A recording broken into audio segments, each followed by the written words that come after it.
rather shockingly, did not develop any reasonable basis. That's not the arbitrator's decision. That's the association argument. That's the association argument? Yeah.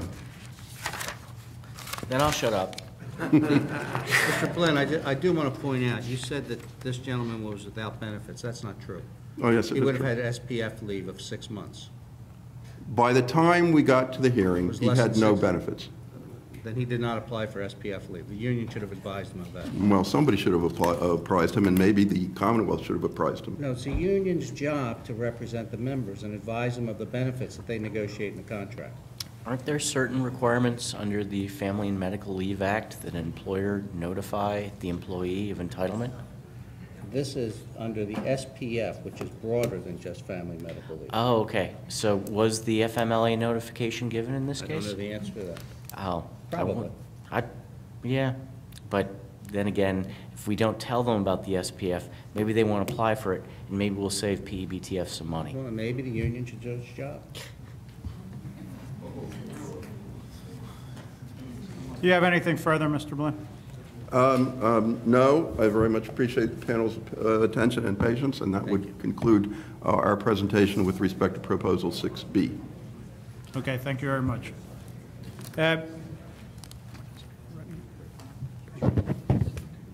Yeah, let's adjourn, and we'll come back here at 11 o'clock. Yes.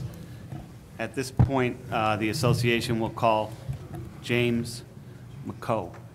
And I probably pronounced that wrong, so I will allow him to pronounce it correctly for the... Morning.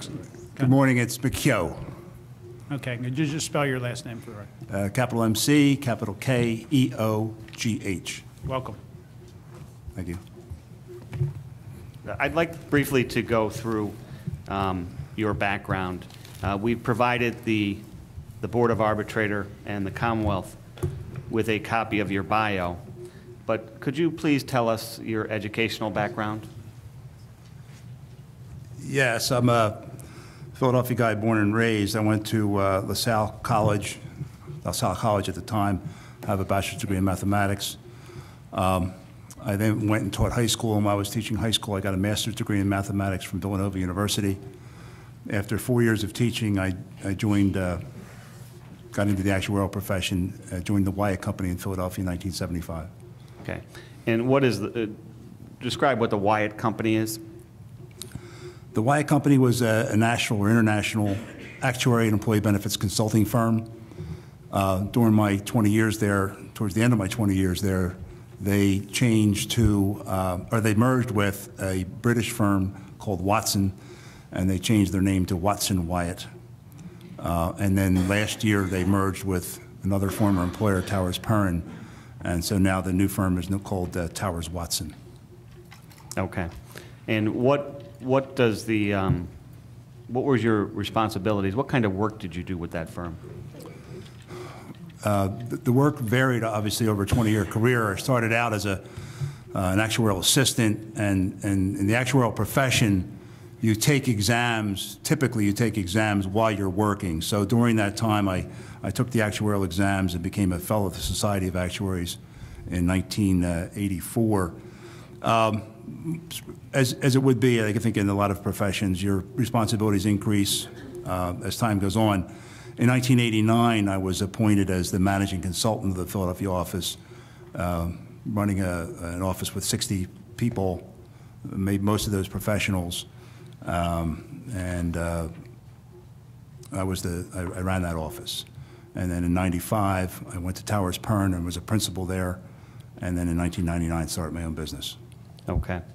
And when you were at Wyatt, what types of plans, be it pension plans, be it health and welfare plans, did you deal with on a regular basis? In my years as before I became manager, and all my time was spent consulting, I probably spent about 50% of my time on corporate plans and about 50% of my time on multi-employer or union-related plans.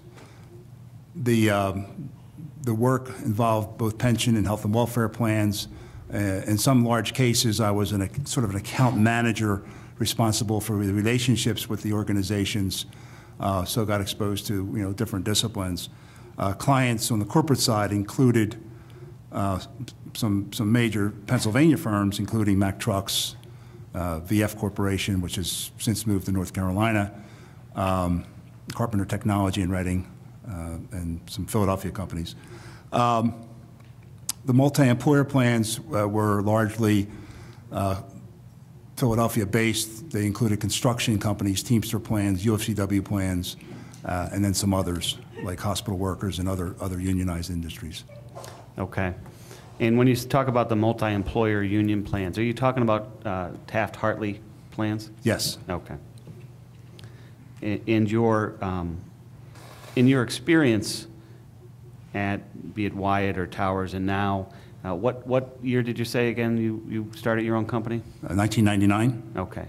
And your experience with over the years in dealing with health and welfare funds and pension funds, have you run into situations where, well, it's ever changing? Is that a fair statement to make? That's a very fair statement to make. Okay.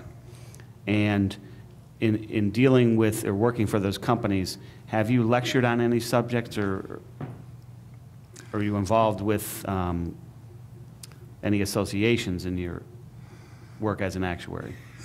Yes, I'm fairly active in the actuarial organizations, particularly the American Academy of Actuaries.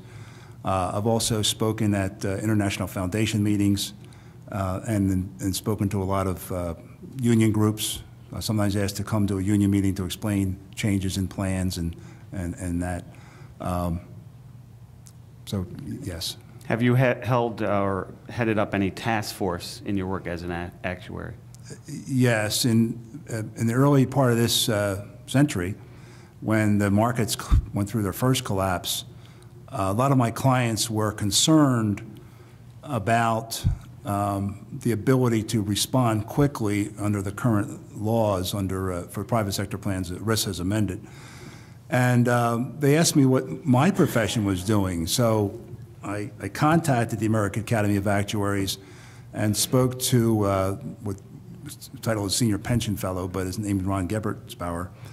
And he said, Jim, we really don't have a lot of people at this academy who are well-versed in multi-employer or Taft-Hartley plans. A lot of the people in that profession that ran the organization came out of a single-employer environment. And so he said, we really may look at that. We don't have anybody doing anything now, but why don't you write me and tell me why you think we need to focus on this problem and this problem area. So I did that, and a couple weeks later he contacted me and said one of these good news and bad news things, that he had presented this to the Pension Council of the American Academy of Actuaries, and they agreed that it should be focused on, and it developed and assigned or approved the creation of a task force. And they said the bad news is you're the new chair, get to work. So we did, and we contacted various government agencies and kind of used it as an education to explain to Congress and to Department of Labor and IRS, PBGC, some of the issues that were unique to multi-employer industry, not necessarily union or management, but the industry itself. Okay. And after your name, we see some letters up there. What do those stand for? FSA stands for Fellow of the Society of Actuaries, and that's, at least in my opinion, the premier designation. It signifies getting through all the exams and being sort of fully accredited from an educational point of view. I am also a member of the American Academy of Actuaries and an enrolled actuary under ERISA. Okay. And your firm, your focus now is more on multi-employer plans, Taft-Hartley plans? Yes, it is. It's partly just a consequence of how I got to where I am, but when I left Towers Perrin to start my own business, Towers Perrin also, I had a non-compete agreement. And that non-compete agreement prohibited me from soliciting either clients or employees. But Towers Perrin, we worked out an agreement, and they really weren't interested in the multi-employer business. So they basically carved that out and allowed me to solicit and work with my multi-employer clients. So my business started out focused on multi-employer plans, and it has grown since. So That has been my niche, so to speak, and that's where we spend probably about 95% of our time. In the health and welfare funds that you are involved with as an actuary, how many, and I'll use the term covered lives or participants, how many covered lives participants do you have in your health and welfare funds? This would have to be a guess, but I would guess around 40,000 lives. Okay. At this point in time, I'd offer the testimony of this witness as an expert actuary who specializes not only in pension funds but in health and welfare funds. Any objection? I was just going to ask, do you consider yourself an explorer or a wildcat? Explorer. Explorer, all right. All right, he's so recognized. Okay. Let's talk about your dealings with healthcare plans, and you talked about 40,000 covered lives. Yesterday, we had some lengthy discussion regarding disease management from Mr. Einhorn. Are you familiar with the term disease management? Yes. And do you consider that at least one of the concepts that health and welfare funds are trying to initiate most recently in the not so recent past, and is that one concept that health plans are trying to put forth? Yes, it is. I mean, it's really an effort to try to go beyond treating symptoms and to reduce, if not eliminate, incidences that cause expenses in these plans. So it's one thing to treat somebody who's had some kind of an episode with diabetes after he's had the episode, but the wisdom today is we're much better off preventing the episodes in the first place. Okay. And so to get into managing people with diabetic programs, which is oftentimes used as an example because it can, I mean, evidence is that it can be very effectively treated with proper care and on both the patient side and the medical profession side. So for purposes of these concepts that are growing more and more in health plans across the country, is disease management the only factor, or are there other factors? If you want to put things in different categories, do we go beyond disease management? Yes, I do. I think what we're seeing is really a effort to be creative and an effort to explore anything that will help rein in the rampant increases in costs in healthcare. Disease management is certainly a key point because it's right at the point of service, and it's at people who have been diagnosed with various ailments. But other things, wellness programs, gym memberships, encouraging people to be fit. You can't open the paper today without seeing some comments about obesity in this country and what it leads to: high blood pressure and diabetes and coronary artery disease. So I think things like gym memberships is a common one. Things to make your population more aware of the health risk and to prevent the illnesses in the first place is the overall effort. So it's broadening, I think, and I don't know that we're finished in terms of identifying different programs. The paper today, I was reading the USA Today, and pardon me getting personal here, but I had suffered from a blood clot in my leg several years ago. It was caught before it did any damage, but article in the paper today said blood clots are related to people who are tall and overweight. And I thought, damn.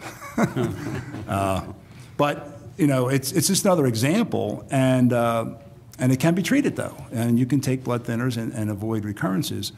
I can't do much about being less than 6'5", I don't want to, but the overweight is certainly something we can address. So there are things we can do. This country, I mean, it spends more money in healthcare, but we don't have the healthiest population, and the question is why, and a lot of it's lifestyle. Now, prior to today, you and I had several discussions regarding this topic, and for ease of my understanding at least, you talked about having 3 separate boxes. Do you recall that?